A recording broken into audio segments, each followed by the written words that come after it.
Ibrani 12 ayat 2. Marilah kita melakukan dengan mata yang tertuju. Mata yang tertuju, sama-sama katakan mata yang tertuju. Artinya apa? Memandang kepada Yesus.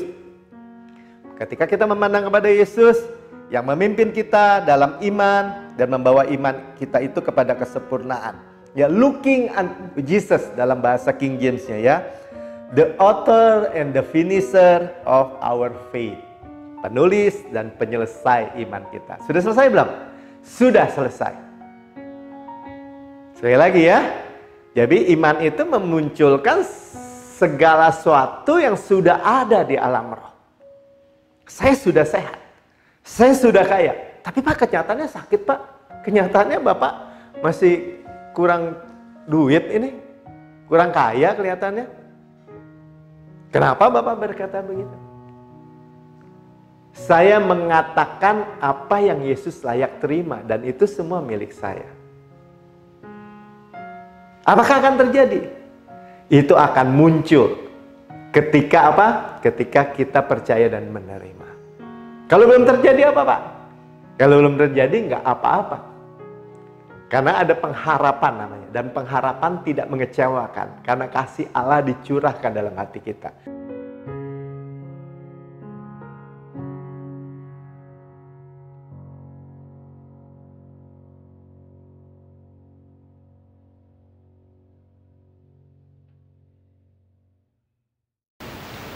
Ya, shalom saudara yang paling dikasihi oleh Tuhan Yesus.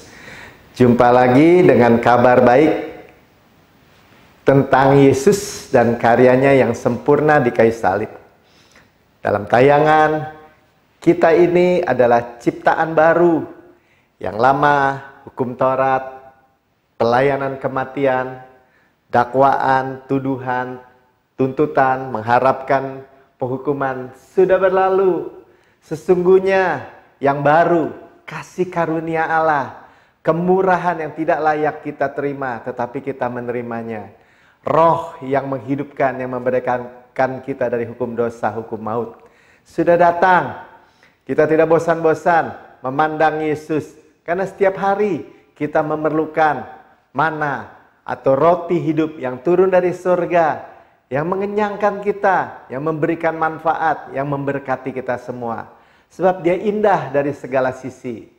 Depan, belakang, kiri, kanan, luar, dalam. Waktu dia kuat, ya tidak sombong. Waktu dia lembut, ya tidak lemah. Yesus sekuat baja dan selembut beludru. Dia raja segala raja, Tuhan segala Tuhan, pencipta alam semesta, sekaligus hamba yang melayani kita. Dia adalah gembala yang agung, gembala yang baik. Dan kita adalah domba-dombanya. Dan sekaligus dia juga anak domba yang disembelih untuk kita. Yang mensuplai segala yang kita perlukan. Apapun, segala aspek, segala hal, segala bidang. Sekaligus dia roti hidup bagi kita. Yang kita dengar hari ini. Dan melalui perjalanan membaca buku Destin to Reign, ditakdirkan untuk berkuasa. Ya, kita hidup sukses, utuh, dan berkemenangan tanpa susah payah. Dan saudara, kita sudah sampai kepada bab yang ke-21. Ya, sudah menjelang akhir. Setelah ini bab ke-22 tentu saja. Dan biasanya Tuhan memberikan yang terakhir itu adalah hal-hal yang lebih baik, ya, yang terbaik di waktu-waktu yang terakhir. Darah waktu di Kana, perjamuan, air menjadi anggur Tuhan buat ketika mereka sudah kehabisan. Ya, ketika Abraham mempunyai anak Ishak, dia sudah berumur 99 tahun. Ketika Kaleb memperoleh Kanaan, Hebron, tempat rumah-rumah raksasa, kebun-kebun raksasa, sumur-sumur raksasa, Kanaan, dia sudah berumur 85 tahun. Tetapi Tuhan merestorasi semua.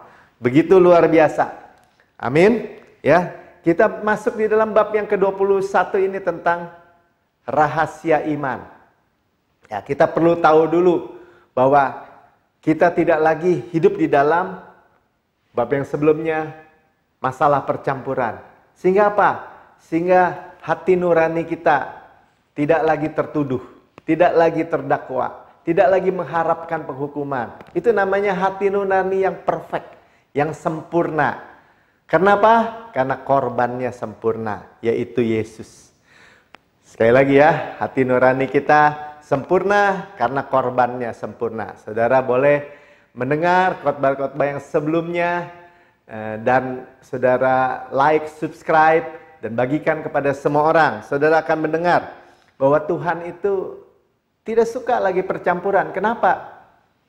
Karena orang Kristen yang sepenuhnya percaya kasih karunia, hidup tinggi di atas, yaitu kasih karunia, tidak lagi jatuh kepada hukum Taurat.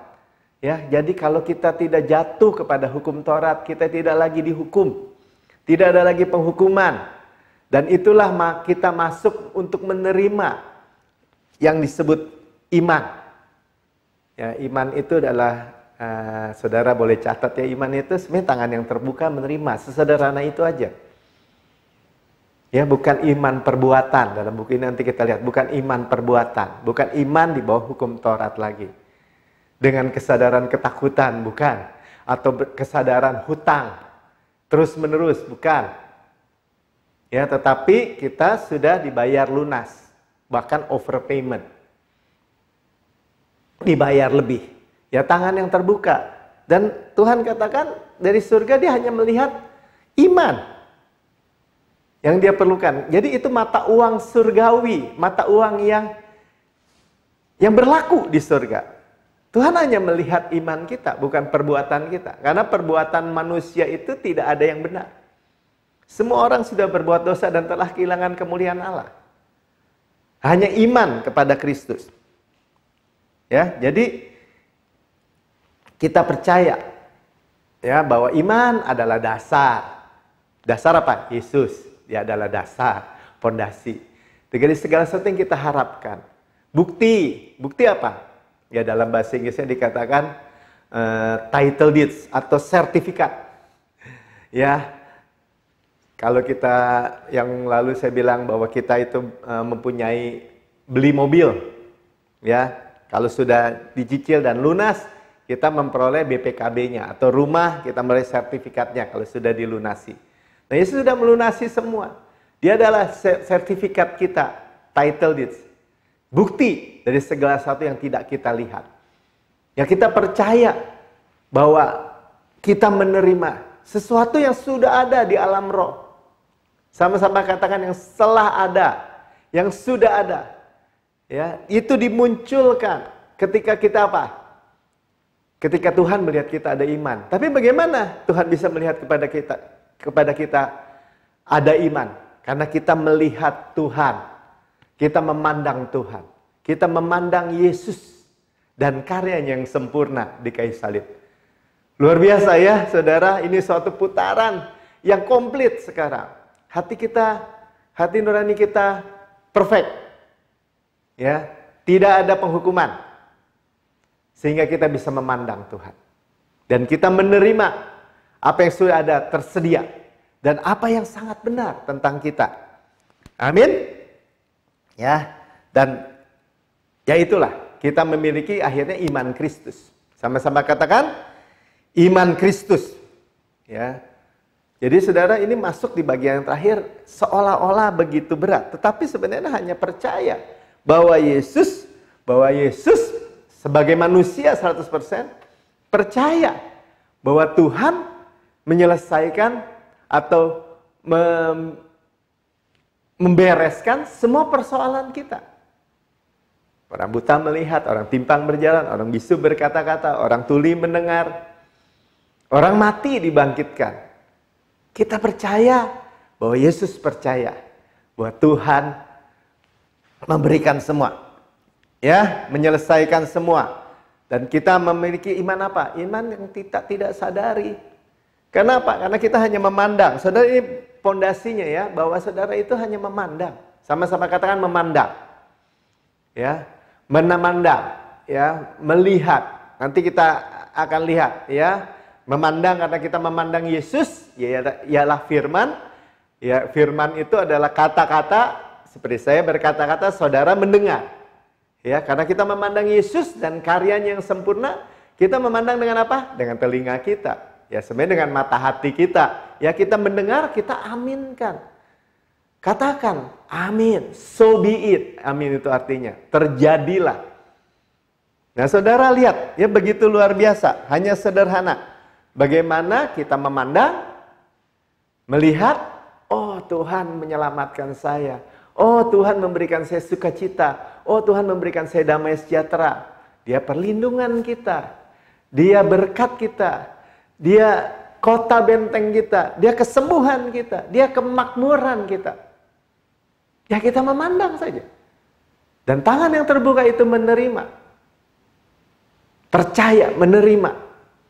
Kelimpahan kasih karunia. Kasih karunia yang super abound. Kita sudah mendengar. Yang tidak terbatas.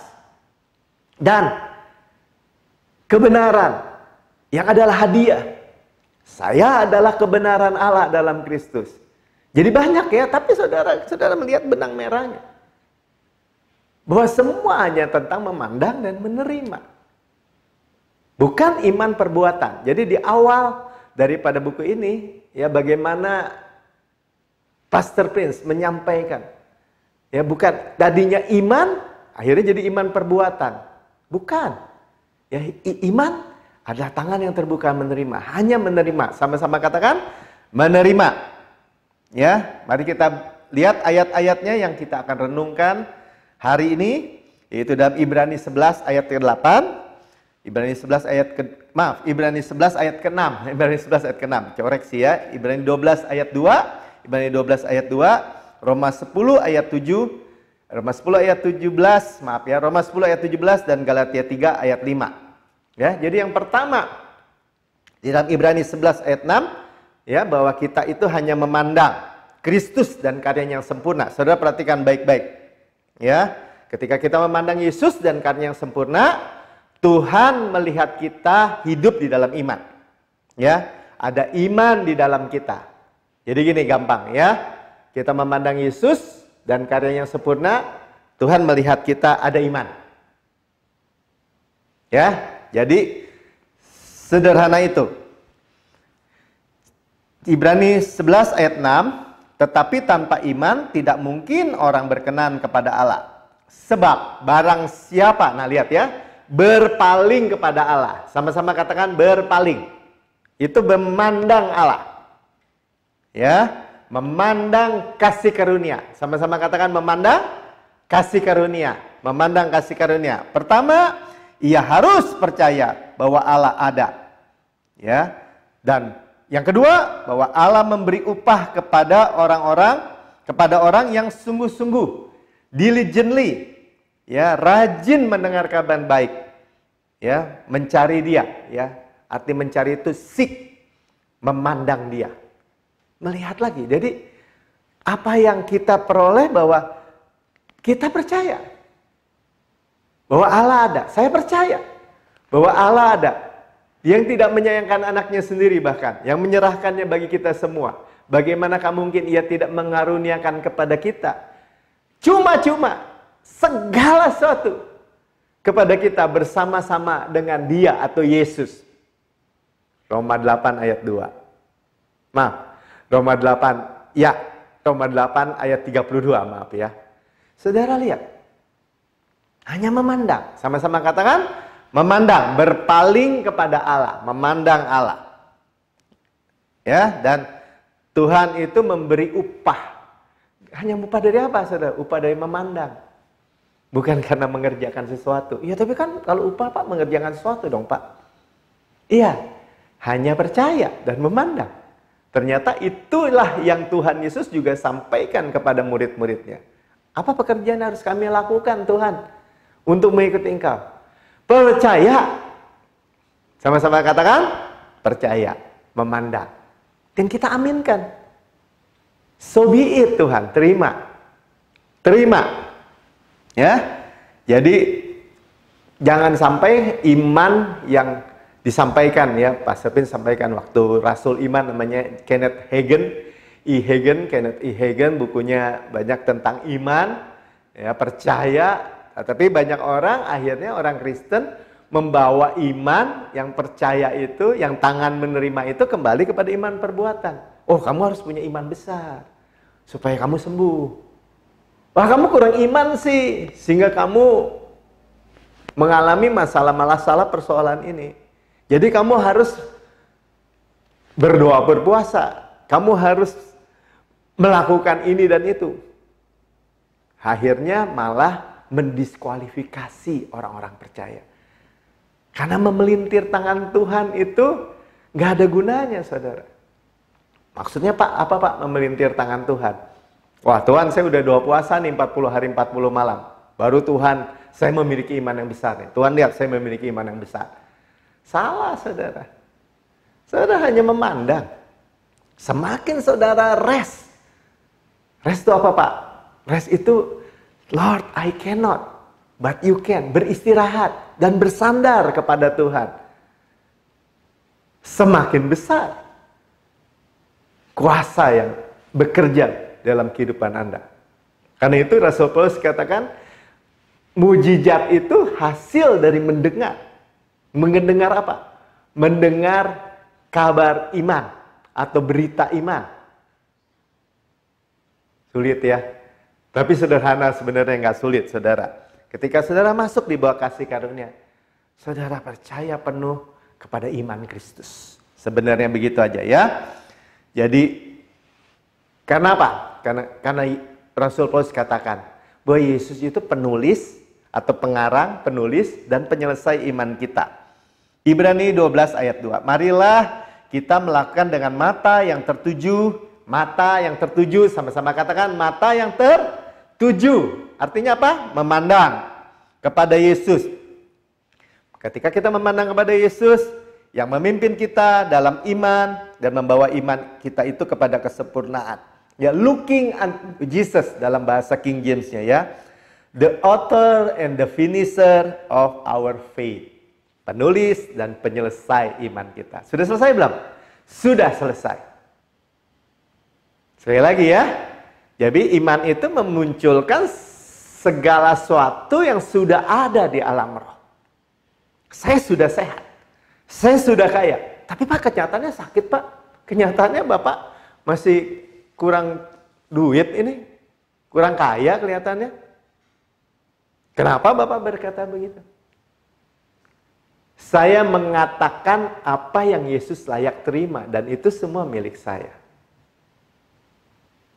Apakah akan terjadi?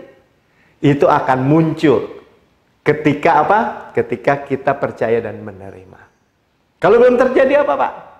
Kalau belum terjadi nggak apa-apa. Karena ada pengharapan namanya. Dan pengharapan tidak mengecewakan. Karena kasih Allah dicurahkan dalam hati kita. Tuhan tidak mematahkan atau memberhentikan pengharapan kita. Bahkan dikatakan, jangan lepaskan pengharapanmu. Karena besar upah penantinya. Dan dikatakan juga bahwa pengharapan itu adalah sauh yang dilabuhkan di belakang tabir, yaitu Yesus. Pengharapan kita apa? Pasti.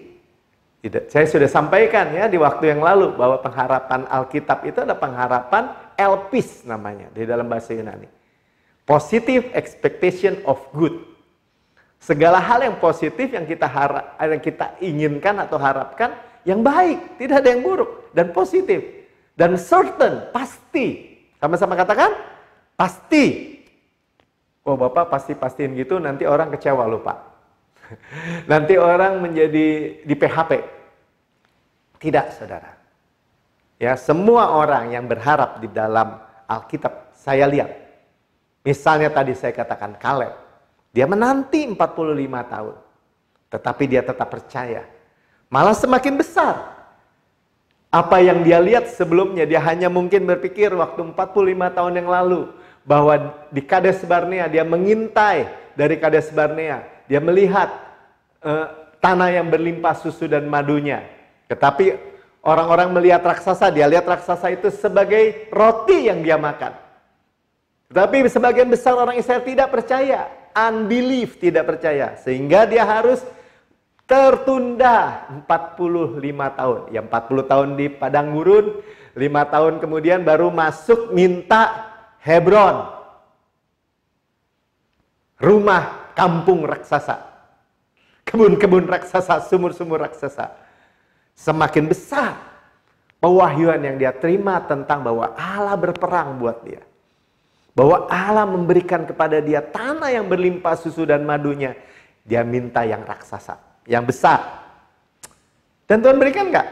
Tuhan berikan. Ya, yang berperang adalah Tuhan. Jadi, yang dengan mengabaikan kehinaan, tekun memikul salib ganti sukacita yang disediakan bagi dia. Ya, yang sekarang duduk di sebelah kanan tahta Allah. Sudah lihat ya? Yesus sudah bayar dengan tekun.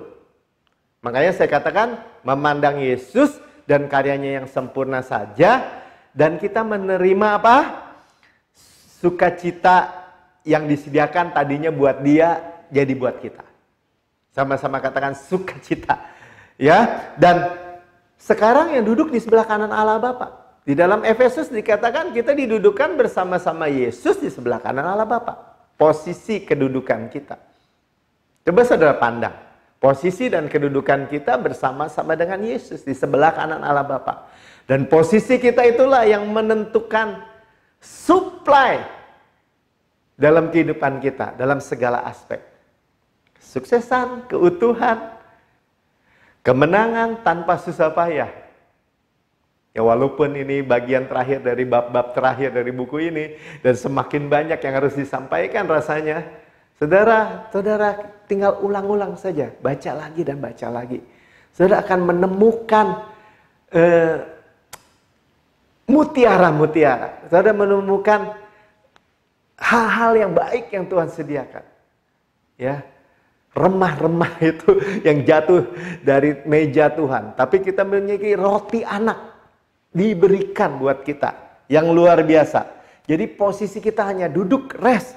Kenapa? Karena the author and the finisher, penulis dan pengarang iman kita adalah siapa? Yesus sendiri. Yesus adalah iman.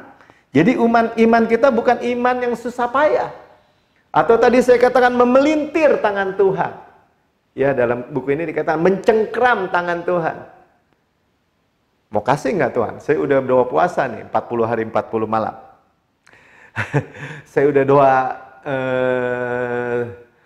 baca Alkitab 10 pasal setiap hari. Padahal itu kita sudah pelajari. Hal-hal, pekerjaan-pekerjaan yang agamawi yang dilakukan oleh orang dengan maksud supaya dia dibenarkan atau dia dilayakan, itu pekerjaan sia-sia. Dead works. Hati nurani orang itu akan terus dengan hati nurani yang penuh dengan utang, hutang. Ya, padahal hati nurani kita telah dimurnikan oleh darah Yesus. Tidak ada lagi penuduhan, pendakwaan, atau mengharapkan penghukuman. Sederhana, tapi marilah kita terus mendengar dan belajar. Ya, jadi untuk iman besar kita ini bukan harus melakukan pekerjaan apapun.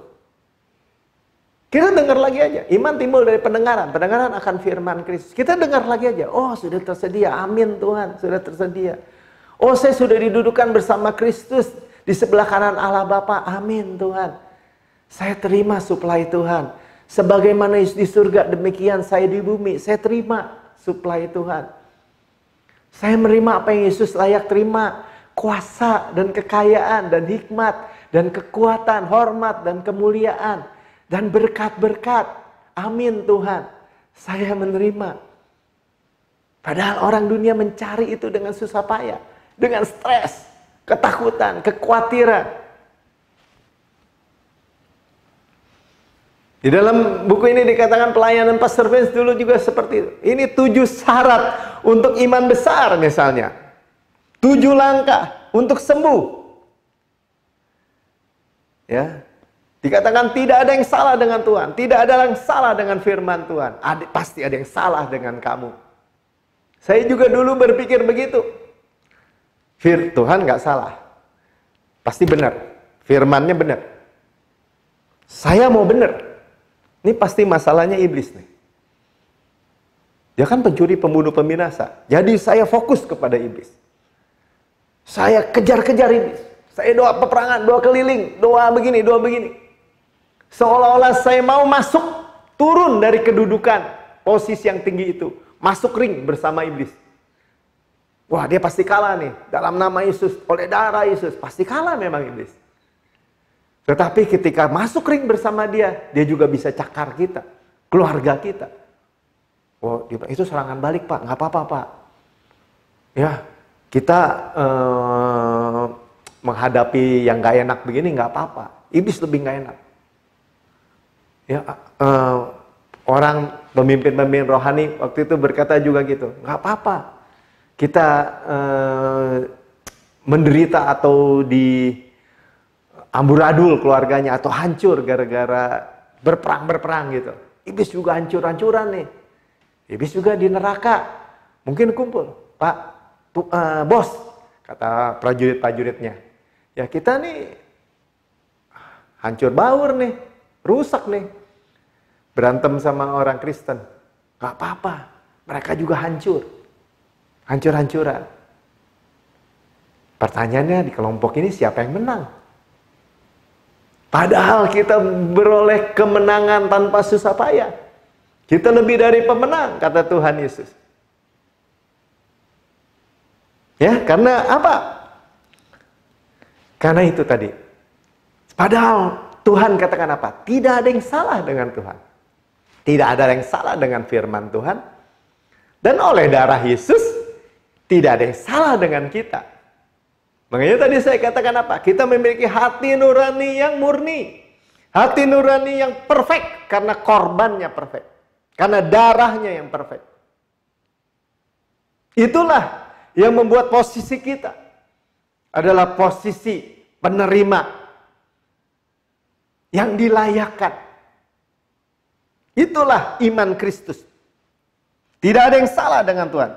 Tidak ada yang salah dengan firman. Dan oleh darah Yesus, oleh karena karya Yesus, tidak ada yang salah dengan kita. Terimalah mujizat Tuhan. Terimalah manifestasi daripada pekerjaan-pekerjaan Tuhan yang sudah selesai. Amin. Ya, kita tahu bahwa kasih karunia tidak ada di dalam hukum Taurat, saudara. Di dalam perbuatan gak ada. Ya kalau perbuatan ya perbuatan. Kalau percaya menerima ya menerima. Ini dua kutub yang berbeda. Yang sangat bertentangan. Tidak ada upaya diri sendiri. Di dalam iman. Sebaliknya. Ya.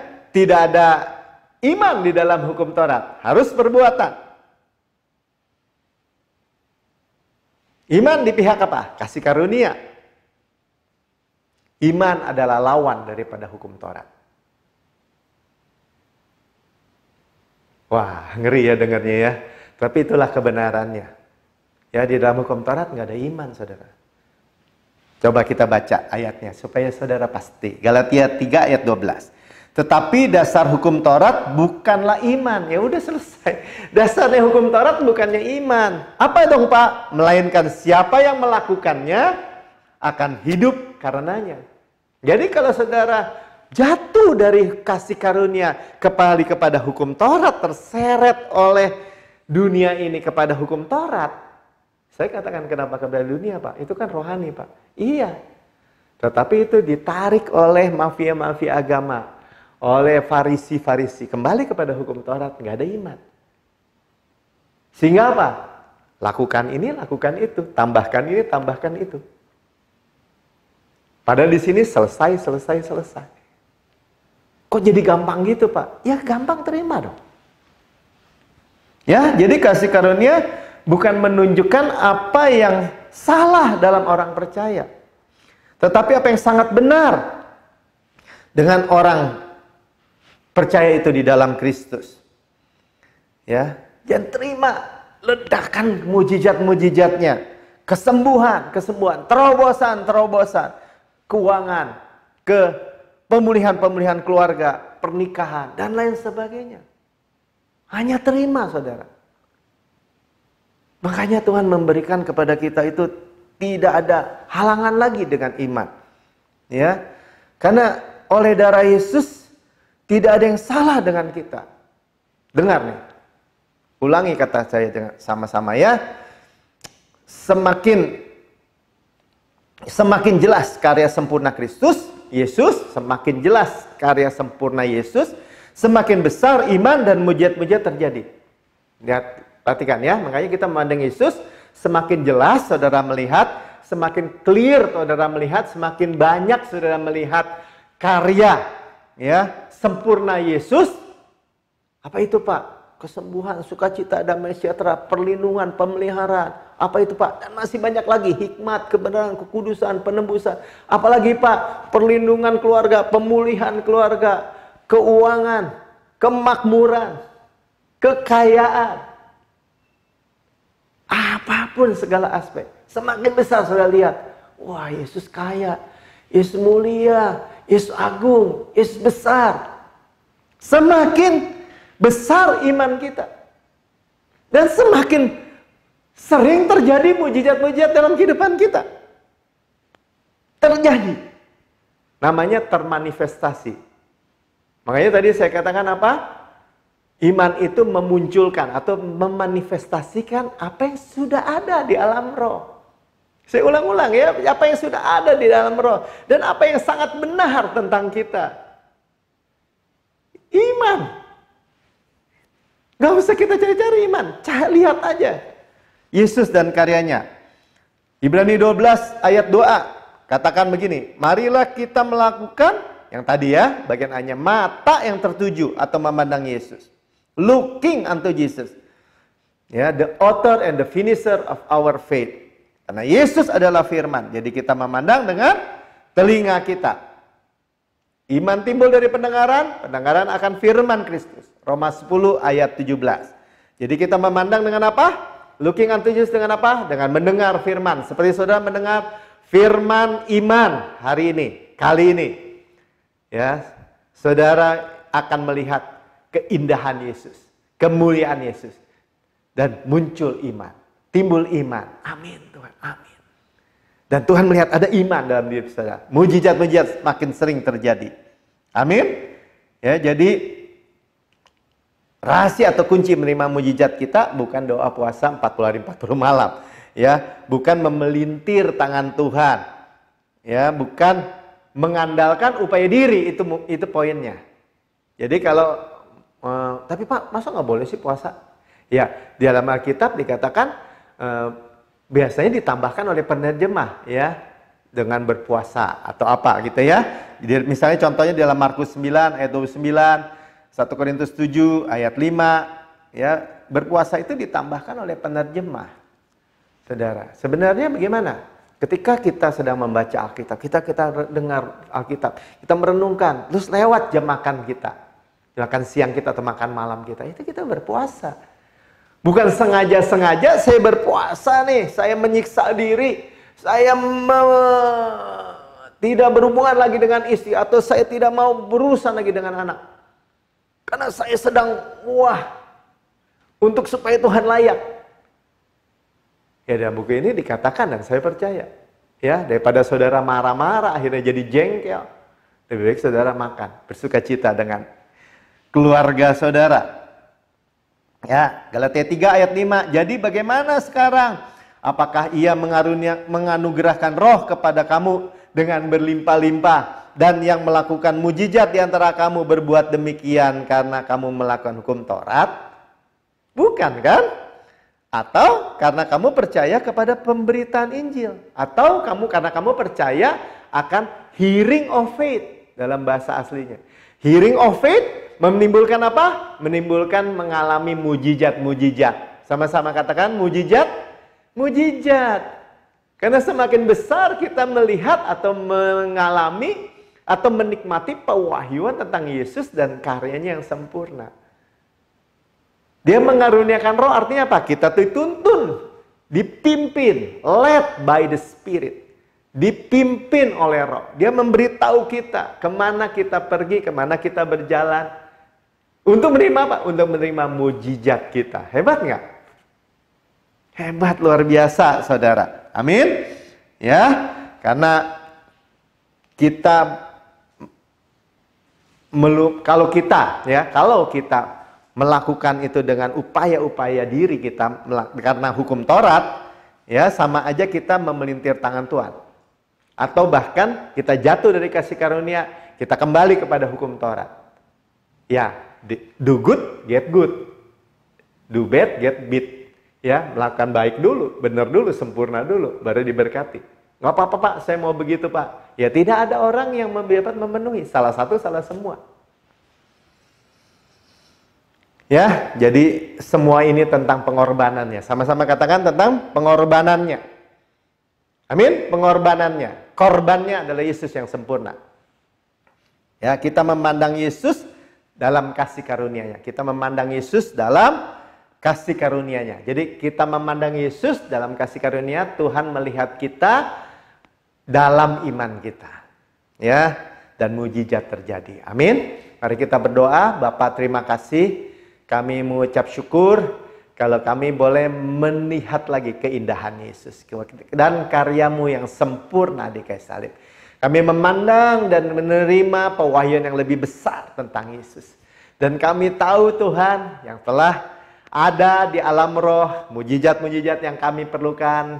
Ada yang sakit disembuhkan, yang mengalami masalah keuangan, diberikan terobosan keuangan, yang punya masalah anak, keluarga, suami atau istri, dipulihkan semua. Kami sudah melihat Tuhan, bahwa Engkau penuh damai sejahtera, Engkau penuh sukacita. Demikian keluarga kami. Kami bersyukur Tuhan, kami melihat Engkau mulia, sehat Tuhan. Kepala sehat, tubuh sehat. Kepala kami sehat, yaitu Yesus, tubuh kami sehat. Kami terima, kami menerima. Kami menerima Tuhan karyamu yang sempurna dan selesai bagi kami, yang lengkap bagi kami, yang utuh bagi kami. Dan Bapa sudah menerima dan sudah berikan yang terbaik dari surga, sehingga kami peroleh semua, segala sesuatu bersama-sama dengan Yesus, dengan cuma-cuma, dengan freely, dengan cuma-cuma. Kami terima, hidup kami nggak sama lagi. Kami sudah mendengar Tuhan, bahwa kami 100% hidup di bawah kasih karunia yang radikal. Dan kami tahu kami diberkati, diubahkan, menerima mujizat yang radikal hari ini. Di dalam nama Tuhan Yesus. Amin.